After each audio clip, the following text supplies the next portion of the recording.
all you are using Facebook, right? Have you know about the first condition to access to Facebook? Am I old enough? Or do I need a computer first? As long as I'm not in China.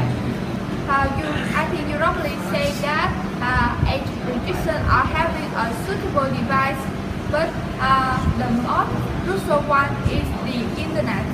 So in this video, we will give you a brief history of internet. First, you might not have realized the importance of the internet in our daily life. When you were born, the internet had already been there. Therefore, today we would like to demonstrate how life was before the internet.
You see, it cannot be denied that the internet illustrates the limitless potential and true impact on our societies.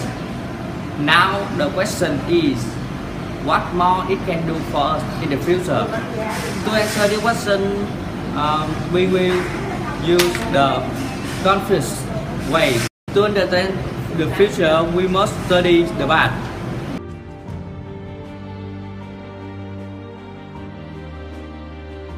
Wonderful thing called the internet. You are watching this video right now. But how did the internet get to where it is today? There is so much internet history that we couldn't possibly get to everything in this short of a video, so we're definitely gonna have to make a second one. Anyway, let's get started. The internet actually got its start over 50 years ago, and computers back then filled up entire rooms. Scientists and researchers used it for years to communicate during the Cold War. It was useful because if one computer went down, the others wouldn't follow. In 1962, a scientist named J.C.R. Licklider proposed the idea of a network of computers that could talk to one another. In 1969, the first ever message was sent from one computer to another over the ARPANET, the government's computer network at the time. ARPANET stands for Advanced Research Projects Agency. One was located in a research lab in UCLA and the other at Stanford. All the message said was log in, and it didn't fail to crash the network. Stanford only received the first 2 letters of the message, but hey, you gotta start somewhere. By the end of the year, only 4 computers were connected to this network. In 1971, the University of Hawaii's Aloha Net was added, followed by various networks in London and Norway 2 years later. Also happening in 1971, Ray Tomlinson was developing the first system to send mail back and forth between the users of ARPANET. This would eventually be called electronic mail, or email for short. The @ symbol was used to tell a person's name and the host name apart. With all of the networks floating around, there needed to be a way for all of the computers on them to communicate with other networks. This is where computer scientist named Vinton Cerf comes in. He invented a way to introduce computers across the globe to each other in a virtual space. This invention was called Transmission Control Protocol, or TCP, which was followed by Internet Protocol, or IP. In the 80s, scientists used Cerf's protocol to send data back and forth, but the 90s is where it really all began. In 1991, a computer programmer named Tim Berners-Lee invented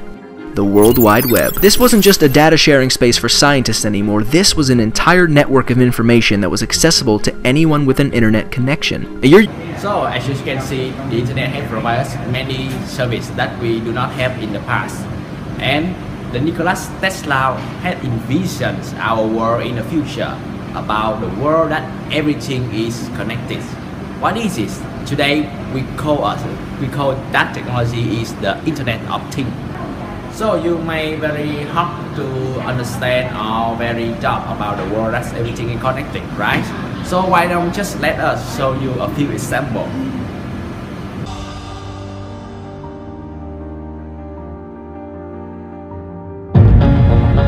Look around. Technology is all around us. We use it in every aspect of our lives. It enables us to do amazing things. But what if we could go further? What if we could go beyond the screen? Where your digital world is blended with your real world. Now we can. This is the world with holograms. What will they enable us to do? New ways to visualize our work. I have an idea for the fuel tank.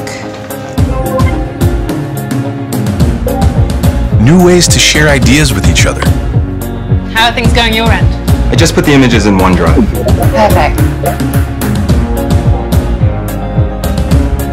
More immersive ways to play.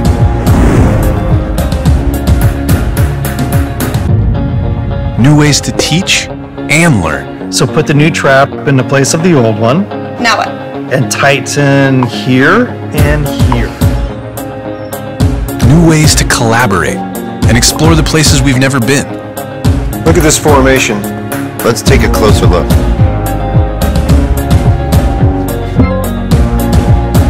And new ways to create the things we imagine.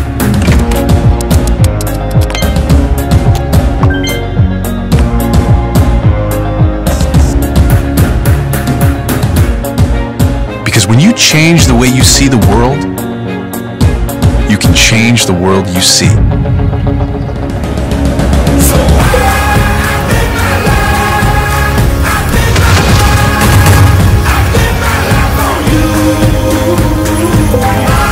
This is Microsoft HoloLens.